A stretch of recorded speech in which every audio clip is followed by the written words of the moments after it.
성도 여러분 평안하셨지요? 오늘 1월 17일 주일입니다. 다 같이 마음과 뜻을 모으고 성령 하나님의 도움으로 하나님께 예배드리겠습니다. 기도하시겠습니다. 하나님 아버지 감사합니다. 오늘도 하나님을 찬양하고 높입니다. 예배하는 자들 가운데 임재하시고 받으시는 전능하신 하나님을 찬양합니다. 우리는 십자가로 가려주시고 예수 그리스도의 보혈을 힘입어 하나님 앞에 힘차게 나아가게 하옵소서. 예수님 이름으로 감사하며 기원하옵나이다. 아멘. 성구입니다. 할렐루야. 내 영혼아 여호와를 찬양하라. 나의 평생에 여호와를 찬양하며 나의 생생에 내 하나님을 찬송하리로다. 아멘. 찬송가 21장 되겠습니다.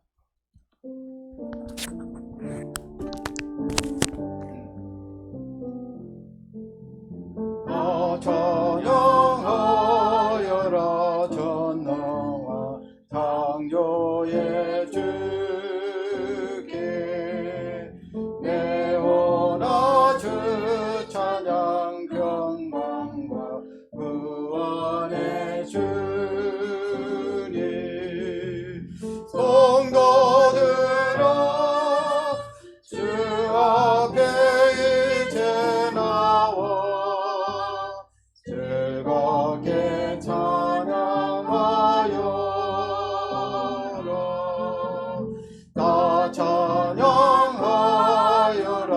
놀라운 만유의 주께 포근한 날개미 널 품어주시는 주님 성도들아 주님의 뜻 안에서 내 소원 다 이루리라. 다 찬양하여라. 온 몸과 마음을 바쳐 이 세상 만물이 주 앞에 다 나와 찬양.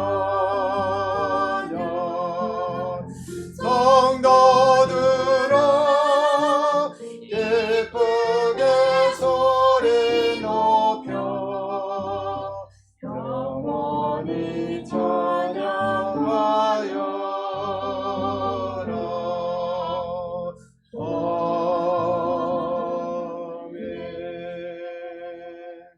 하나님 앞에 우리 합심해서 소리를 내어서 기도하겠습니다. 감사와 허물진 것 하나님 앞에 고백하는 시간입니다. 하나님 아버지 감사합니다. 오늘도 저희들을 불러주셔서 아버지 앞에 나오게 하시고 지난 한 주간도 지켜주시고 보호해주신 은혜 감사합니다. 우리의 모든 범사에 하나님이 동행하지 않았더라면 우리가 어찌 오늘까지 있었겠습니까? 우리의 안전과 모든 범사에 함께 하시고 인도하시고 주장하신 하나님을 찬양합니다. 지난 한 주간도 허물진 것 잘못된 것 하나님 앞에 내어놓고 십자가의 보혈로 정결케 되기를 원합니다. 우리의 노력으로 정결케 될 수가 없사오니 보혈의 능력이 이 시간도 흘러넘쳐서 우리의 심령 가운데 정결한 은혜와 사용으로 채워주시기를 기도합니다. 모든 영광 하나님께 드립니다. 예수님 이름으로 기도합니다. 아멘. 주님 가르쳐주신 기도하시겠습니다. 하늘에 계신 우리 아버지여 이름이 거룩히 여김을 받으시오며 나라에 임하옵시며 뜻이 하늘에서 이룬 것 같이 땅에서도 이루어지이다. 오늘날 우리에게 일용할 양식을 주옵시고 우리가 우리에게 죄 지은 자를 사해 준 것 같이 우리 죄를 사하여 주옵시고 우리를 시험에 들게 하지 마옵시고 다만 악에서 구하옵소서. 대개 나라와 근세와 영광이 아버지께 영원히 있사옵나이다. 아멘. 이번 한 주간도 풍성하신 하나님의 은혜가 모든 성도님들 가정에 넘치게 임하기를 축복합니다. 우리 신화교가 2월 6일 개강하고 또 화요일 클래스는 2월 9일 화요일 날 개강하게 되겠습니다. 화요일 클래스 영어 강의 교재는 나와 있습니다. 미리 받아서 공부하시기 바랍니다. 우리 서로를 위해서 계속해서 기도하시고 영적으로 교제하시기 바랍니다. 준비하신 예물 드리시겠습니다.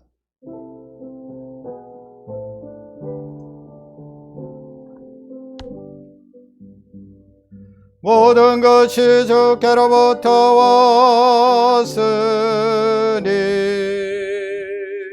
이 예물을 주께 드리나이다.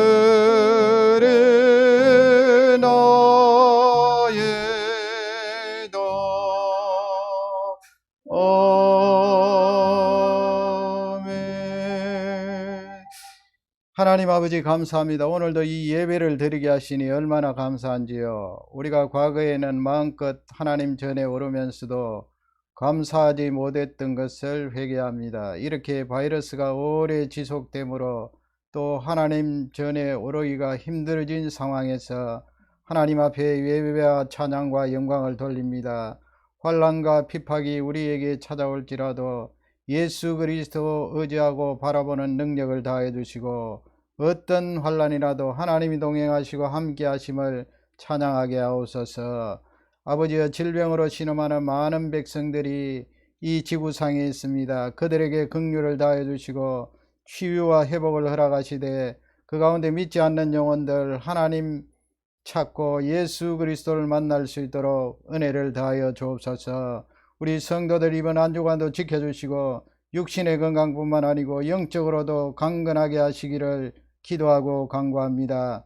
말씀과 기도의 끈을 늦추지 않게 하시고 특별히 우리 어르신들에게 은혜를 다해 주시고 강건함을 다하여 주옵소서. 우리 청년들 이번 학기도 가정에서 학습합니다. 꿈과 비전 주시고 말씀과 기도에 붙들려서 귀하게 쓰임받는 능력의 일꾼들 되게 하시기를 기도합니다. 우리도 비자의 기도 제목으로 하나님 앞에 기도하는 가정이 있사오니 하나님이 반드시 해결해 주옵소서. 전 세계에 나가서 선교 사역 감당하는 종들에게 은혜를 주시고 그들에게 능력을 부어주시며 건강과 성령의 능력을 허락하시되 그 사역에 큰 은혜를 부어주시기를 기도하고 간구합니다. 우리 신학교 사역을 통하여 하나님이여 종들을 배출하는 데 귀하게 쓰임받게 하옵소서. 또 하나님 아버지, 우리 성도들 경제적으로 어렵지 않도록 하나님 도와주시기를 기도합니다. 하나님 아버지, 이 예물이 쓰여지는 곳마다 영원히 살아나고 일어나는 큰 은혜가 있기를 간절히 기도합니다. 이번 한 주간도 하나님 함께 하시며 하나님 의지하는 귀한 한 주간이 되게 하옵소서. 우리 조국 자유대한민국과 여기에 캐나다와 미국 땅에 주의 긍휼을 다하여 주시고 하나님께서 품어주시고 은혜를 다하여 주시기를 기도합니다. 감사하며 예수님 이름으로 기도 올려옵나이다. 아멘. 하나님 말씀 받드립니다. 하나님의 말씀은 요수아 3장 되겠습니다. 3장 14절에서 17절입니다. 다같이 하나님의 말씀을 한 음성으로 받들어 읽겠습니다. 14절입니다. 백성이 요단을 건너려고 자기들의 장막을 떠날 때에 제사장들은 언약궤를 메고 백성 앞에서 행하니라. 요단이 몸에 거두는 시기에는 항상 언덕에 넘치더라. 궤를 맨 자들이 요단에 이르며 궤를 맨 제사장들의 발이 물가에 잠기자 곧 위에서부터 흘러내리던 물이 그쳐서 심히 멀리 사르란에 가까운 아담읍 변방에 일어나 쌓이고 아라바의 바다 염해로 향하여 흘러가는 물은 온전히 끊어지매 백성이 여리고 앞으로 바로 건널새 여호와의 언약궤를 맨 제사장들은 요단 가운데 마른 땅에 굳게 섰고 온 이스라엘 백성은 마른 땅으로 행하여 요단을 건너니라. 아멘. 아멘. 감사합니다. 오늘 하나님께서 우리에게 주신 말씀의 제목은 장애물이 가로놓여 있을 때입니다. 성경 구절로 돌아갔어요. 15절 앞부분 보면 괄호로 되어 있죠. 그 괄호 안의 내용을 보면은요, 그 설명하는 부분입니다. 요단이 모맥 거두는 시기에는 그렇게 되어 있죠. 여기서 모맥은 옛날 번역이라서 어렵게 되어 있습니다. 밀과 보리를 말합니다. 거두는 시기니까 하베스트, 추수입니다. 추수. 밀과 보리, 특히 보리는 봄철에 늦봄에 거두게 되죠. 한 4월경에 지난해 가을에 씨앗을 뿌리면 겨울 내내 이 보리가 자라서 봄철 늦은 그 봄철에 보리를 거두게 됩니다. 그래서 겨울을 통과한 이 곡식이 참 사람 몸에 좋다, 그런 이야기도 있죠. 모맥을 거두는 시기에는 항상 언덕은 뱅크를 말합니다. 그 강둑에 넘치더라, 그렇게 되어 있어요. 어디가 그렇다는 거예요? 요단강. 요단이 하면 요단강을 말합니다. 오늘 이 3장 내용은 이스라엘 백성들이 홍해를 건너듯이 요단강을 건너는 내용이 나와 있거든요. 그 다음에 지도를 보시면 요단강 잘 아시죠, 여러분? 요단강. 이 성지에 가면 요단강이 있습니다. 이 요단강은 갈릴리에서 남쪽으로 흐릅니다. 남쪽 아래쪽에 보면은 지도에 나와 있는 대로 바다라고 그러죠. 사실은 호수인데 크기 때문에 바다라 그렇게 이야기를 하는데요, 사해바다죠. 빠져나갈 그런 강이 없기 때문에 받기만 받습니다. 그래서 사해바다, 죽음바다 그렇게 하는데, 여기에 엄청난 광물이 쌓여 있다는 것이 발견이 되었죠. 그래서 갈릴리와 이 사해바다를 연결하는 강이 바로 요단강이 되겠습니다. 그래서 요단강을 중심으로 이 육지 쪽으로는, 내륙 쪽으로는 요단강 동편, 또 지중해 쪽에는 요단강 서편이 되겠습니다. 이렇게 요단강이 어떨 때 넘치더라 그랬습니까? 4월경에 보리 추수하는 그때는 철철 흘러 넘쳤다는 거예요. 건조한 지역이기 때문에 평상시에는 그렇지 않다는 거죠. 다음에 그림을 보시면 그림을 이렇게 누가 잘 그렸습니다. 비교를 해놨는데 조금 이제 맞지 않는 부분도 있어요. 이 넓이에 관한 부분인데요. 그 위쪽은 건기에, 건조한 시기에 그 요단강의 그 폭이라든지 깊이를 그려 놓았습니다. 건조한 시기는 지금부터 여러분 3500년 전에 요단강이니까 지금 요단강하고는 그 넓이가 조금 차이가 있을 거예요. 조금 아니면 많이 차이가 있습니다. 3500년 전에 뭐 비디오가 없으니까, 사진이 없으니까 우리가 정확히 알 수는 없는 거예요. 건조한 시기는 약 그 30m 폭이 됩니다. 물이 이렇게 지나가는 그 폭이 30m, 또 깊이는 한 1m 그렇게 됩니다. 그러나 지금 앞쪽에 우리가 읽었던 대로 모맥을 거두는 시기는 지금 이 그림에서는 1.6km 그렇게 되어 있습니다. 왜 이렇게 모맥을 거두는 시기에 강물이 많은가? 그것은 이 시기가 비가 오는 시기예요. 그리고 이 갈릴리 북쪽에 헬몬산이 있는데 그 헬몬산에 눈이 녹습니다. 헬몬산은 그 지금도 스키장 있잖아요. 눈이 녹기 시작하면 그 눈 녹은 물이 갈릴리 호수로 들어오게 됩니다. 그러면 갈릴리 호수가 넘쳐서 이 요단강으로 많은 물을 내보내게 되지요. 1.6km, 뭐 1.6km까지 보지 않으면 한 1km는 되었을 것이다 하니까 상당히 물 지나가는 그 폭이 넓었던 것을 짐작할 수 있고요. 그러면 이 요단강은 이스라엘 백성들에게 참 의미 있는 강이잖아요. 요단강을 건너면 이제 40년 동안 고생했던 광야 생활은 끝이 나고 하나님의 약속하셨던 그 땅에 들어가게 됩니다.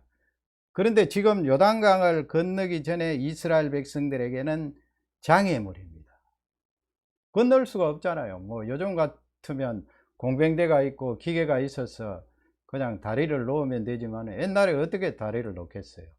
뭐 놓을 수는 있었겠지만은 가나안 땅에 안에 있었던 백성들이 가만히 있을까요? 다리를 놓으면. 그러니까 이 지금 가나안 땅에 들어가는 이스라엘 백성들에게는 장애물입니다. 그래서 오늘 말씀의 제목을 이스라엘 백성들을 나에게 적용해서 나도 광야 생활 끝나는 부분이든 중간 부분이든 장애물을 맞이할 수가 있는데, 그 인생의 장애물이 내 앞에 떡 가로놓여 있을 때 어떻게 신앙생활을 할 것인가, 그 부분에 살펴보기를 원합니다. 첫 번째는 숨 고르기예요. 숨 고르기. 숨을 쉬지 말라는 말씀은 아니고요, 제가 조금 더 쉽게 적용이 되도록 그렇게 타이틀을 의역을 했습니다. 숨 고르기. 숨을 막 가쁘게 몰아쉬다가 장애물이 딱 앞에 가로놓여 있으면 숨이 가빠지잖아요. 누구든 급해지고 마음조차도 급해지는 것이 사실인데요, 그럴 때 숨 고르기를 하라는 거예요. 안정을 시키고 숨을 좀 천천히 쉬어라 하는 그런 내용인데, 1절 말씀에 가면 그 내용이 나와 있어요. 우리 1절을 다 같이 한 음성으로 읽겠습니다. 여호수아가 아침에 일찍이 일어나서 이스라엘 사람들로 더불어 시딤에서 떠나 요단에 이르러서는 떠나지 아니하고 거기서 유숙하니라. 유숙하니라, 이 말씀은 뭐예요? 잤다는 거예요. 텐트를 치고 거기에 잠을 잤다.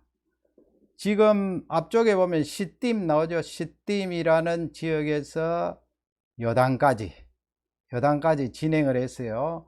약 15km에서 20km입니다. 작게는 14km 그렇게 잡는데요, 이 정도 진행을 하다가 요단을 그날 건너지 않고 거기서 텐트를 치고 잠을 잤더라. 며칠간 잠을 잤을까요? 지금 다음에 지도를 한번 보세요. 지도를 보시면 이 아벨 시딤이라는 지역입니다. 네모로 제가 표시를 해놨죠. 그 네모가 있는 지역에서 이스라엘 백성들이 진행을 해서 요단강 바로 그 뱅크 뚝이 있는 그 지역까지 왔어요. 동그라미 부분입니다. 거기서 이제 텐트를 치고 거기서 잠을 자게 되는 거예요. 하나님께서 이렇게 하신 것은 너희들 당장 요단강을 건너 가나안 땅에 들어가고 싶겠지만은 숨 고르기를 하라, 그런 말씀이에요. 숨 고르기를 하라. 육체적으로도 그렇고 영적으로도 숨을 좀 천천히 쉬고 안정을 취하라, 그런 말씀입니다. 2절에 보면 며칠 동안 쉬었는가 하는 것을 알 수가 있어요. 숨 고르기 시간 2절 다 같이 읽겠습니다. 3일 후에 유사들이 진중으로 두루 다니며 3일입니다. 요단강 뚝에 도착을 해서 거기에 텐트를 치고 지냈는데 3일을 지났어요. 3일 후에 이제 이스라엘 백성들이 움직이기 시작합니다. 숨 고르기를 하라. 3일 동안입니다.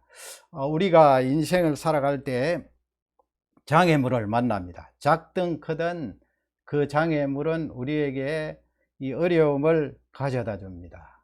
힘들죠, 어렵죠. 그럴 때 숨 고르기가 필요하다는 거예요. 이스라엘 백성들도 그렇고 우리도 그렇습니다. 그러면 왜 하나님께서 이렇게 숨 고르기의 시간을 허락을 하시는가? 7절을 보면 하나님께서 여호수아에게 말씀을 하시죠. 내가 오늘부터 시작하여 너를 온 이스라엘의 목전에서 크게 하여, 그 다음부터 읽겠습니다. 내가, 거기서부터 내가 모세와 함께 있던 것 같이 너와 함께 있는 것을 그들로 알게 하리라. 너와 함께 있는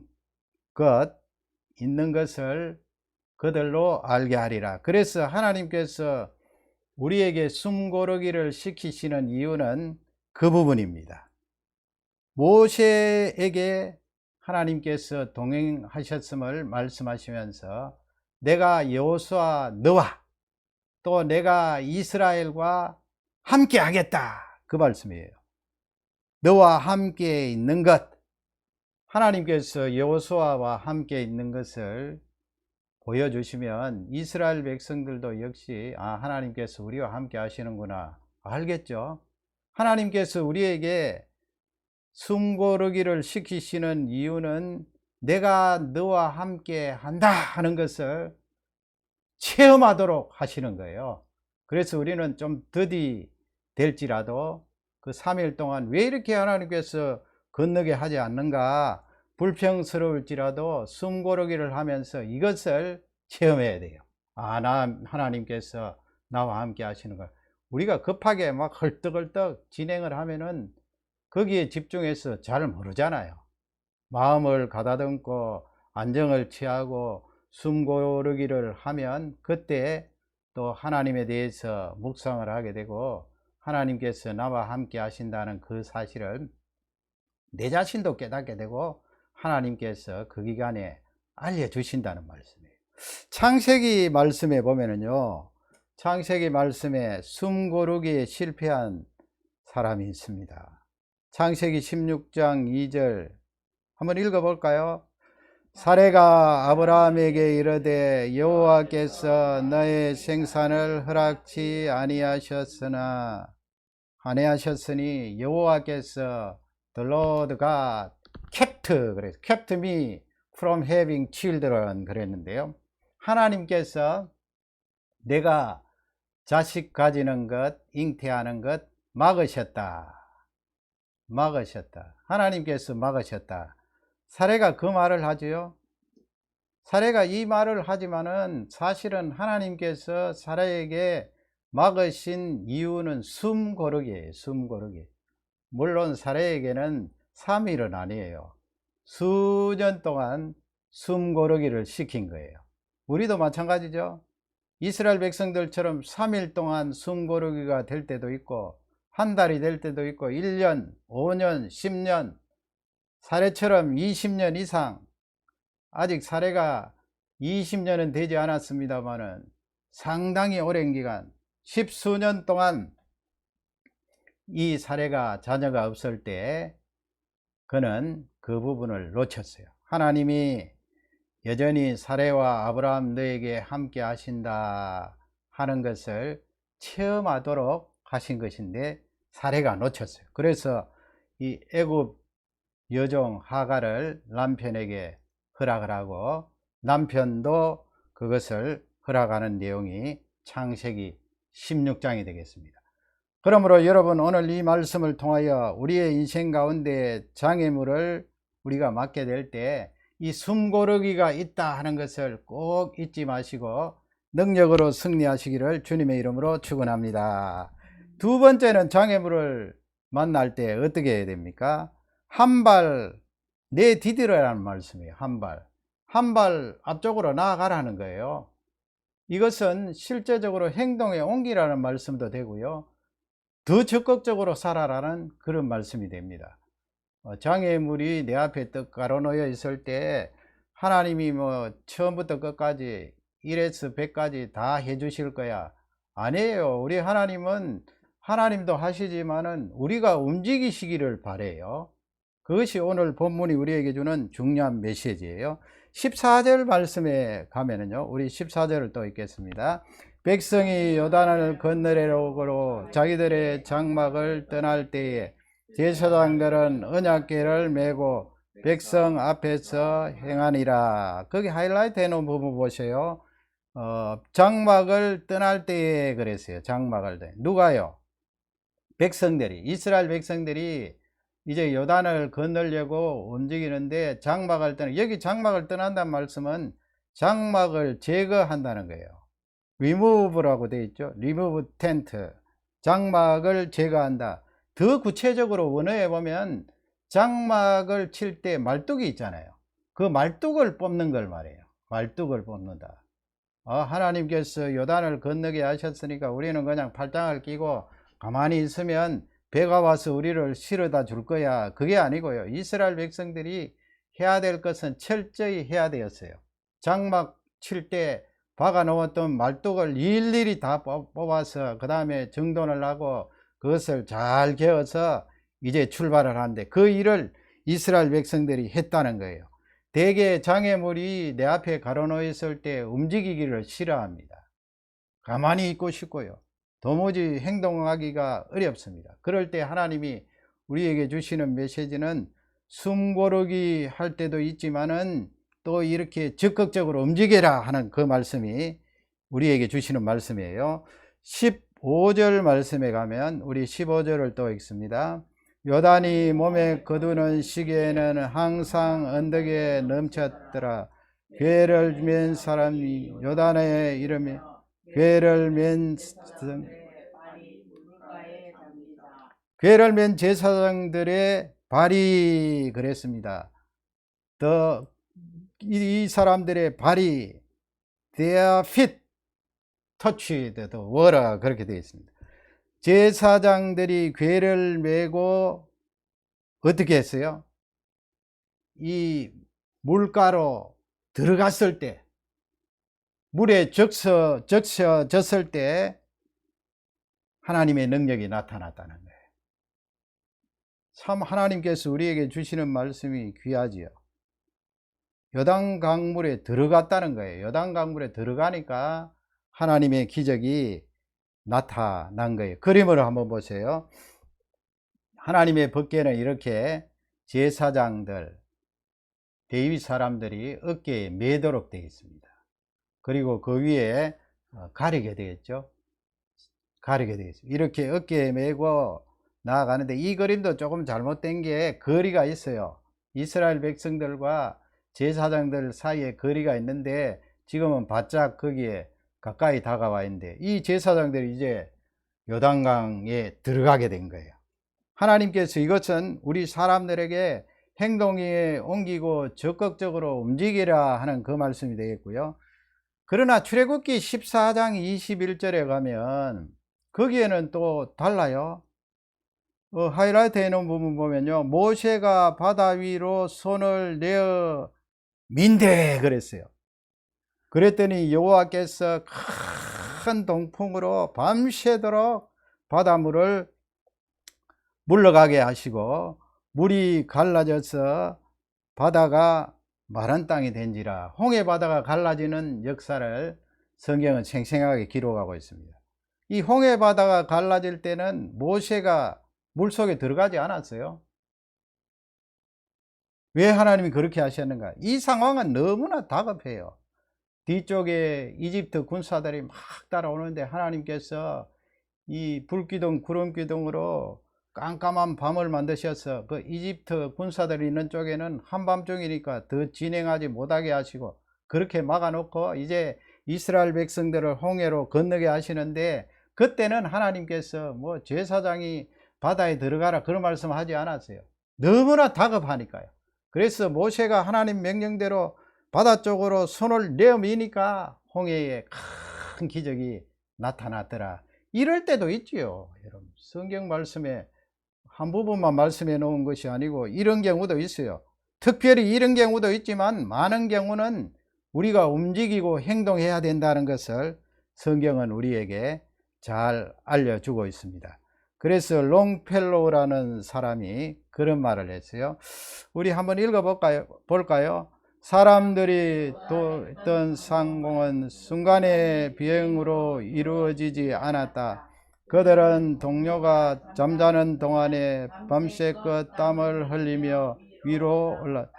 우리가 어떤 사람이 성공하고 목적지에 도달한 것을 보고 야, 저 사람은 복도 많다, 굉장했네, 어떻게 하루아침에 저렇게 껑충 뛰어올라 나를 수가 있는가, 그렇게 말할 수 있는데 그렇지 않다는 거예요. 사실은 그 사람은, 목적지에 도달한 사람은 남이 알지 못하는 고통과 아픔과 땀과 희생과 노력을 기울여서 위로 올라간 것이다 하는 그것을 말하고 있습니다. 성경은 우리에게 현실을 부정하지 않습니다.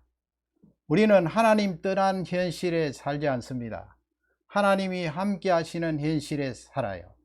하나님이 함께 하시기에 더욱더 우리는 그 믿음을 붙들고 현실 속에서 적극적으로 힘차게 행동해야 되는 줄 확신합니다. 요단강은 제사장들이 발을 물속에 집어넣었을 때 갈라지는 능력이 나타나게 되었다. 얼마나 힘이 있어요. 하나님이 우리에게 현실을 나약하게 살지 말고 힘있게 살아라 하는 그런 귀한 말씀인 줄 확신합니다. 세 번째는 시선 바라보기예요. 이 3장 말씀을 통하여서 이스라엘 백성이나 우리에게 너희들 시선을 어디에 바라보고 있는가? 요단강이 지금 철철 흘러 넘쳐서 아이고 가나안 땅 앞에서 우리가 어떻게 건널까 하는 이스라엘 백성들에게 말씀하시는 거예요. 인생 살다가 장애물이 내 앞에 가로놓여 있을 때 어떻게 이 장애물을 건널까 할 때 너희들 시선을 어디에 두고 있는가, 그 부분을 우리에게 말씀하고 있는 것입니다. 5절에 보면 여호수아가 또 백성에게 말씀을 하지요. 너희는 뭐라고 합니까? 너희는 스스로 정결케 하라 그랬어요. 여호와께서 내일 너희 가운데 기사를 행할 것이다, 행하시리라. 그래서 이스라엘 백성들이 요단강을 건너려고 할 때 너희는 스스로 정결케 하라. 이 스스로 정결케가 뭐예요? 재미있는 번역이 있어요. 그 다음에 보면은 이렇게 번역해 놓은 우리말 성경이 있어요. 의역을 많이 했죠. 내일 아침까지 모두들 목욕 재개하여라. 목욕 재개하여라. 그 뉘앙스는 우리에게 와닿는 것 같아요. 그러나 여러분, 지금 요단강 앞에서 어떻게 이스라엘 백성들이 목욕 재개를 합니까? 막 강물이 흘러 넘치는데 거기 가서 이 인도 사람들처럼 겐지스 강에 들어가서 목욕을 하듯이 거기 들어가서 목욕을 하라, 이 말씀입니까? 하나님께서 이스라엘 백성들에게 그런 명령은 내리지 않았을 거예요. 그래서 이것은 뉘앙스로는 우리가 충분히 이해가 되는데 번역이 어째 좀 그렇다라는 생각이 들어요. 목욕 재개하여라. 그것도요, 내일 아침까지 그렇게 번역했어요. 내일 아침까지가 아니고요. 앞쪽에 다시 5절을 보시면 분리가 되어 있어요. 앞쪽 상반절 부분. 너희는 스스로 정결케 하라. Sanctify yourselves. 정결케 하라. 딱 끊고 그 다음에 여호와께서 내일 너희 가운데 기사, 이적을 행하시리라. 그래서 이 패러그래프가 구별이 되어 있는데요. 내일 아침까지가 아니고, 그래서 여기서 너희는 스스로 정결케 하라 이 말씀은, 정결케 하라 이 말씀은 의미가 있어요. 그 의미를 오늘 찾아보기를 원합니다. 6절 말씀에 가면 본문에서 찾는 거예요. 본문에 정결케 하라는 이 의미를 뭐 신약 성경에도 찾고 또 구약 성경의 다른 이 책에서도 찾고 성경 뭐 창세기라든지 출애굽기라든지 이런 데서 찾을 수 있지만은 여호수아 3장 안에서 그것을 찾아보는 거예요. 6절 말씀에 가면 6절 말씀 다 같이 읽겠습니다. 여호수아가 또 제사장들에게 일러 가로되 언약궤를 메고 백성 앞서 건너라 하매 곧 언약궤를 메고 백성 앞서 나아가니라 그랬어요. 요 6절 말씀은 백성들이 함께 섞여서 제사장들과 함께 요단강을 건너는 것이 아니고요. 한번 그림을 보시기 바랍니다. 이렇게 앞쪽 네모로 해놓은 부분이 바로 이 언약궤를 맨 제사장들이 요단강 앞쪽으로 나아가요. 그 다음에 보면은 갓 지파, 르벤 지파, 또 므낫세 반지파 그렇게 돼요. 왜 이렇게 했는가 하면 이미 요단 동쪽 편에 내륙 쪽에 이들은 땅을 받았기 때문에 앞쪽에 세운 거예요. 앞쪽에 세우고 그 다음에는 이스라엘 백성들이 따라오는데, 요 이스라엘 백성들하고 제사장들 사이의 거리가 900m, 1000규빗, 약 1km 정도 거리가 있었어요. 그 거리를 두고 이스라엘 백성들이 따라갈 수가 있어요. 함께 섞여서 가는 게 아니에요. 그래서 다시 앞쪽으로 가면 6절 하반절 보면 언약궤를 메고 백성 앞서 그랬어요. 백성 앞서 나아가니라. 다른 구절에 보면은 1000규빗이라고 되어 있죠. 상거가 1000규빗. 그러면 여러분, 왜 하나님께서 이렇게 이스라엘 백성들하고 언약궤를 맨 제사장들 사이에 거리를 1km 정도 두었을까요? 그 이유가 있을 거 아니에요? 히브리서 9장 4절을 보면요. 히브리서 9장 4절을 다 같이 읽겠습니다. 금 항료와 사면을 금으로 싼 언약궤가 있고 그 안에는 만나를 담은 금 항아리와 아론의 상난 지팡이와 언약의 돌판들이 있고 그렇게 되어 있습니다. 우선 그렇게 거리를 둔 것은 이 언약궤 자체가 하나님 임재의 상징이잖아요. 임재의 상징. 그래서 이스라엘 백성들이 그 언약궤를 들여다보면 큰일 나겠죠.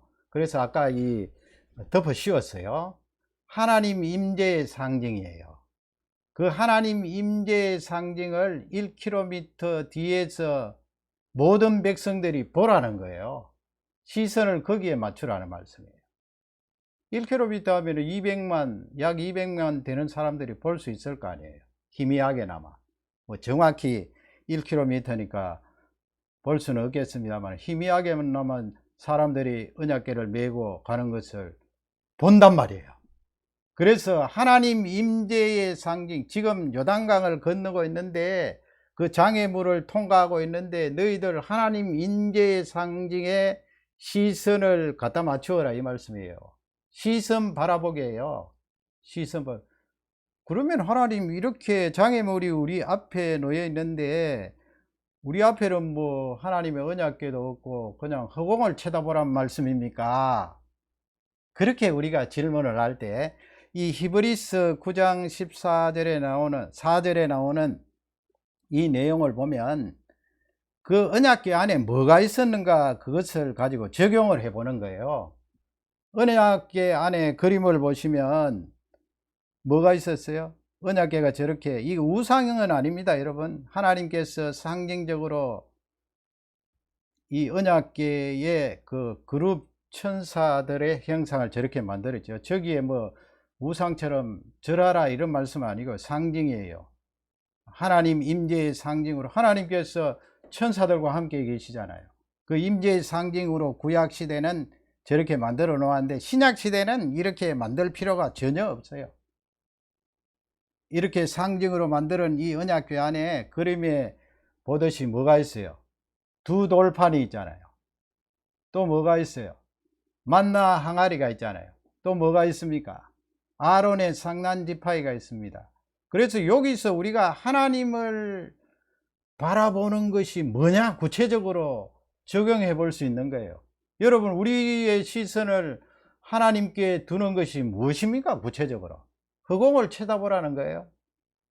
구체적으로 알려주시는 말씀이 하나님이 지금 임재에 계신다, 그 하나님이 나와 함께 하신다 할 때 어떻게 적용할 거예요? 그 적용하는 내용이 바로 두 가지. 지금 여기 언약궤 안에 있었던 것은 세 가지인데 두 개는 똑같다고요. 똑같은 두 개가 뭐예요? 두 돌판이잖아요. 십계명의 두 돌판. 그건 뭘 말합니까? 하나님의 말씀을 말해요. 하나님 말씀. 구약시대 이스라엘 백성들에게 또 신약시대 우리에게 이미 허락하신 하나님의 말씀. 만나 담은 항아리는 무엇을 말합니까? 만나를 이스라엘 백성들에게 허락하신 것은 사람이 떡으로만 살 것이 아니요 하나님 입에서 나오는 말씀으로 살 것이니라. 그것도 하나님의 말씀을 나타내요. 그래서 돌판이나 항아리는 하나님 말씀이다. 하나님께 시선을 둔다는 것은 하나님의 말씀을 적용할 수 있는 거예요. 하나님 말씀에 시선을 두는 거예요. 이토록 중요해요. 내가 하나님 아버지 인생 살아가면서 늘 하나님께 시선을 두고 살았습니다 이렇게 고백하면 그 사람 고백 가운데는 하나님 말씀을 늘 가까이 했습니다, 그것이 현실 속에 있어야 되는 거예요. 그렇지 않고 하나님 말씀을 늘 뒷전에 놓고 내가 시선을 하나님께 두었습니다, 그건 맞지 않는 거예요. 시선을 두지 않았다는 거예요. 그 다음에 시선을 하나님께 두었습니다 할 때 남아있는 하나가 뭐예요?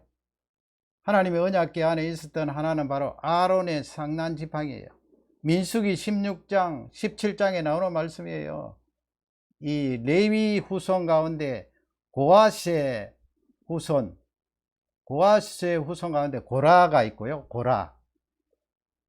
그 다음에 르벤 지파의 후손 가운데 다단이라는 사람이 있고 아비람이라는 사람이 있는데, 이 사람들이 연합을 해서 그 이스라엘 백성들 이 리더자들을 꾀어서 말이죠. 모세와 아론을 반역해서 이 쿠데타를 일으키려고 하니까 하나님께서 그 고라 후손들을 심판을 하시는데, 회개치 않으니까 지진이 일어나게 해서 땅이 쫙 갈라져서 서 있는 그 자리에 그냥 다 땅속으로 들어가 버렸잖아요. 그리고 땅이 암으로 들었고요. 참 구약시대는 무시무시했어요. 그렇게 하니까 뭐요, 한꺼번에 250명이 세상 떠나니까 그 다음날 이스라엘 백성들이 또 어떻게 하는가 하면, 모세야 아론아 너희들 때문에 우리 백성들이 죽었다 이렇게 원망하니까 하나님께서 이스라엘 백성들을 치는데 말이죠. 지금처럼 이 코로나는 뭐 아닌가 모르겠습니다만 바이러스가 창궐을 하니까 모세가 그것을 알고 얼른 아론을 시켜서 속지 않은 그런 분향을 해라 해서 막았는데요. 전염병이 더 퍼지는 것을 막았는데, 그때 죽은 숫자가 14,700명이에요. 어마어마하지요. 그래서 하나님께서 민수기 17장 말씀에서 이스라엘 백성들을 모아놓고 너희들 지팡이 12개를 만들어라. 12지파니까요. 그 가운데 레위 지파 지팡이는 아론이라는 이름을 써라. 다른 지파는 뭐 각 지파 이름을 썼겠죠. 그리고 그것을 하나님의 언약궤 앞에 두어라. 그 다음날 모세가 들어가서 그 지팡이를 끄집어내는데, 아론이라고 썼던 그 지팡이에 어떤 일이 일어났어요? 민수기 17장에 나와 있어요. 그 아론이라고 적혀 있는 그 지팡이에 뭐가 났어요? 우미 돋고 순이 돋고 싹이 나고 꽃이 피고 살구나무 열매가 열렸다고요. 그것을 그대로 보관하고 있었어요, 이스라엘 백성들이. 그리고 그것을 하나님의 언약궤 안에 넣었던 거예요. 그러면 이것은 뭘 말해요? 무엇을 말합니까? 민수기 17장 12절에 보면 이스라엘 백성들이 그 아론의 쌍난 지팡이, 열매 맺힌 지팡이를 보고 뭐라고 이야기합니까? 다 같이 읽겠습니다. 이스라엘 자손이 모세에게 말하여 이르되, 보소서 우리는 죽게 되었나이다. 망하게 되었나이다. 다 망하게 되었나이다. 그래서 이 아론의 쌍난 지팡이는 무엇을 의미해요? 하나님께 죄 용서함을 반드시 받아야 된다 하는 그것을 나타내고 있어요. 하나님 말씀대로 살지 않고 거역했을 때 아담이 받았던 그 사형, 죽음에 대한 그 형벌은 하나님께서 반드시 사유함의 은혜를 베풀어 주셔야 된다. 그것이 거기에 담겨 있어요. 그래서 이 언약궤 뚜껑은 속죄소라 그래요. 속죄소. 속죄소가 뭐예요? 죄 용서함을 받는 장소예요. 대제사장이 1년에 한 차례씩 들어가서 거기에 속죄소에다가 피를 부으면, 짐승의 피를 부으면 이스라엘 백성들의 1년 동안 지었던 죄가 용서함을 받는 거예요. 그래서 여러분, 이 언약궤를 바라보라 이 말씀은 하나님이 임재하시고 하나님의 거룩하심에 우리가 시선을 거기에 두어라 이 말씀은 두 가지예요. 두 가지. 하나는 죄 용서함. 하나님 아버지, 내가 하나님께 시선을 두고 있습니다. 이 말씀은 하나님, 내가 예수 그리스도로 말미암아 죄 용서함을 받았습니다. 그 사죄의 은총이 나에게 부어졌습니다 하는 그것이고요. 그 고백과 삶이 따르는 것이고, 또 다른 하나는 하나님의 말씀을 가까이 하고 있습니다. 이 말씀이에요. 이것을 우리가 오늘 말씀을 통해서 적용을 하고 있습니다. 여러분, 이 바이러스라는 장애의 기간, 장애물의 기간에 우리가 통과하고 있어요. 우리의 시선을 어디에 두고 있습니까? 하나님 말씀에 두고 있습니까? 내가 죄 용서 안 받고 하나님의 자녀가 되었다는 사죄의 은총에 두고 있습니까? 아니면 이 바이러스가 나를 음모해서 나도 죽을 거야 두려움과 불안에 있습니까? 아니에요. 근본적으로 우리는 사죄하며 은총을 입은 자들이기 때문에 영원히 하나님 앞에 설 수 있는 귀한 존재예요. 시선을 거기에 두라는 거예요. 오늘 본문을 통하여 너희들 스스로 정결케 하라, 이 말씀은 이렇게 적용을 할 수가 있는 것입니다. 여러분, 이번 한 주간도 정결케 하는 한 주간이 되시기를 바랍니다. 본문 17절에 보면 여호와의 언약궤를 맨 제사장들은 요단 가운데 마른 땅에 굳게 섰고, 그렇게 되어 있어요. 제사장들이 요단 강물에 들어갔을 때 요단강은, 범람했던 요단강은 휘말려서 아마 그 위쪽 학자들이 이야기하기를 16km에서 20km 상류 쪽으로, 거기서 요단강이 거기서 멈추어 서서 여기까지 계속 밀려오면은 안 되잖아요. 하나님께서 자연의 이 멈춤을 하나님께서 능력으로 드러내셔서 거기서부터 요단강물이 막아지고, 그 다음에 요단강물이 이스라엘 백성들 발 앞에 멈추어 서게 된 거예요. 그리고 그냥 질퍽질퍽한 게 아니고요, 마른 땅이 되어 있었어요. 하나님의 능력이에요. 그러니까 하나님의 언약궤를 맨 제사장들이 그 요단강 중간에 마른 땅에 굳게 서 있었어요. 이스라엘 백성들이 다 건너도록 굳게 서 있었어요. 그 다음에 하반절 말씀 보세요. 하반절, 온 이스라엘, 거기서부터 읽겠습니다. 온 이스라엘 백성은 마른 땅으로 행하여 요단을 건너니라. 마른 땅, 하나님이 열어놓으신 그 마른 땅에 200만 이스라엘 백성들이 할렐루야 하면서 건너게 되는 능력을 체험하게 된 것입니다. 우리 앞에 장애물이 가로놓여 있을지라도 종국에는 하나님께서 이렇게 요단강을 막아주시고 마르게 하셔서 거기에 건널 수 있는 이 은혜를 체험할 수 있는 것입니다. 히브리서 12장 1절에 보면 그런 내용이 있어요. 거기도 그 하반절 말씀에 가면 세 가지 제가 파란 색깔로 표시를 해놨는데 세 가지 있어요. 첫째는 보세요. 12장 1절에 보면 모든 무거운 것을 그랬습니다. 여러분, 무거운 것이 뭐예요? 우리 인생 살아가면서 장애물 아니에요? 무거운 짐, 무거운 거, 우리 앞에 탁 놓여있는 무거운 짐. 그 다음에 두 번째는 얽매이기 쉬운 죄를 벗어버리라. 죄라는 것은 칭칭 우리를 자꾸 올가매잖아요.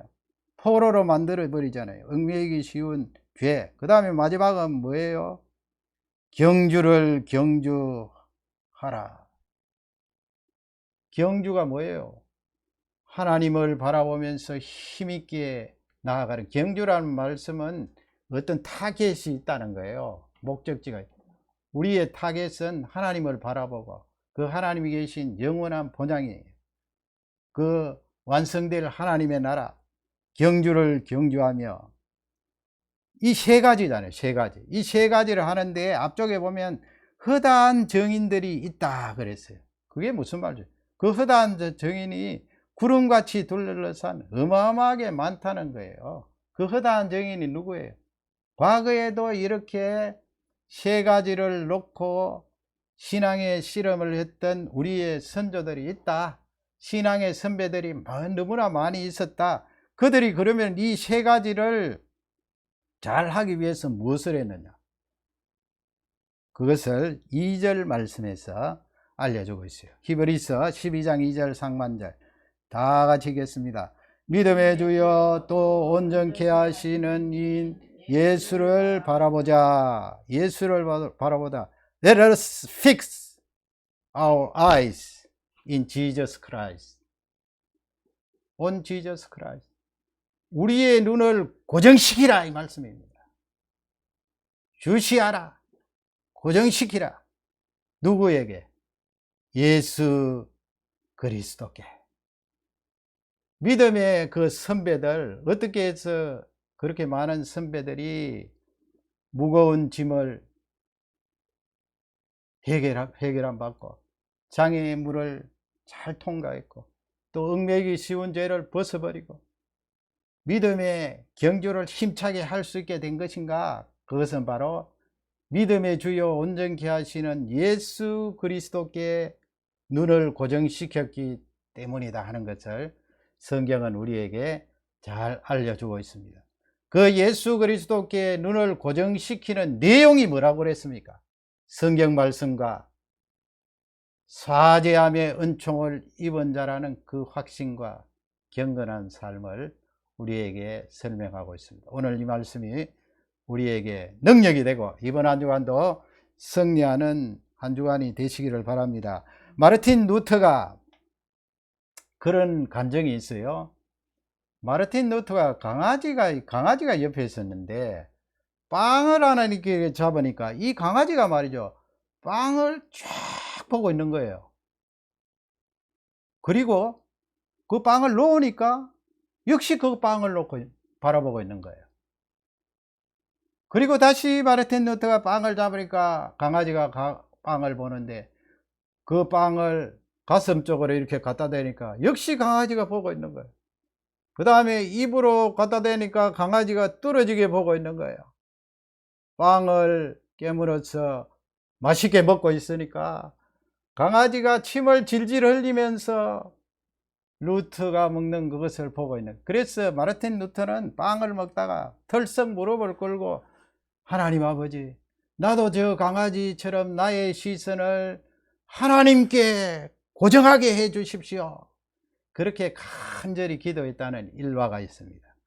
이 말씀이 축복이 되기를 주님의 이름으로 축원합니다. 기도하시겠습니다. 하나님 아버지, 오늘 이 도하하는 이스라엘 백성들 40년 동안 광야 생활하다가 요단강만 건너면 가나안 땅인데 범람하는 요단강 앞에 그들에게는 장애물처럼 보였습니다. 하나님 아버지, 우리도 인생 살아가면서 무거운 짐, 장애물이 우리 앞에 떡 가로놓여 있을 때 우리는 어떻게 살아가야 합니까?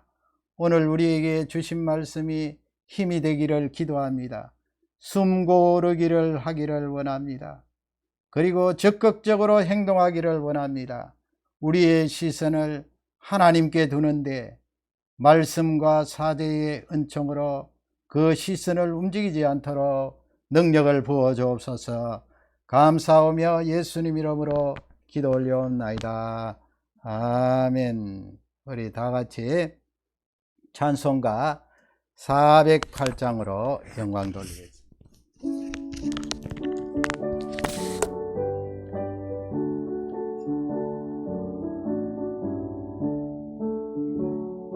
주 하나님 넓고 큰 은혜는 저 큰 바다보다 깊다. 여곶다 주를 걸러 깊은 데로 정 가운데 가보라. 언덕을 떠나서 창파에 뱉기워 내 주 예수 은혜의 바다로 해만 꺼져가라. 내 인생은 언제나 거기서 저 큰 바다 물결 보고 그리 모르는 깊은 바다 속을 한 번에 하려 보라. 언덕을 떠나서 창파에 내띄워 내 주 예수 은혜의 바다로 내만 가져가라. 다른 사람의 아픔을 가여서 저 큰 바다 가려다가 잘사거리는 작은 파도 보고 맘에 졸여서 못 가네. 언덕을 떠나서 창파에 내띄워 내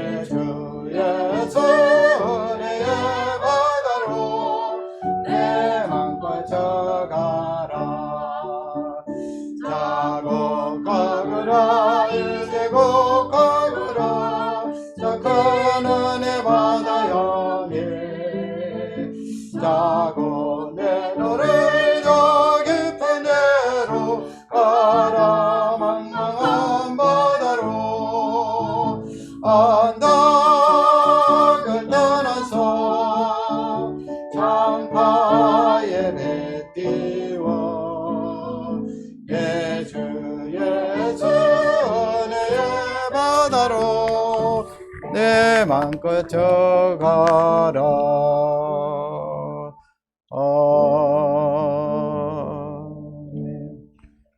지금은 우리 주 예수 그리스도의 그 크신 은혜와 하나님 아버지의 영원토록 변함없으신 사랑과 보혜사 성령님의 교통하심 치료하심이 주의 백성들과 질병으로 신음하는 많은 환자들 위해 지금부터 영원토록 함께 계실지어다. 아멘.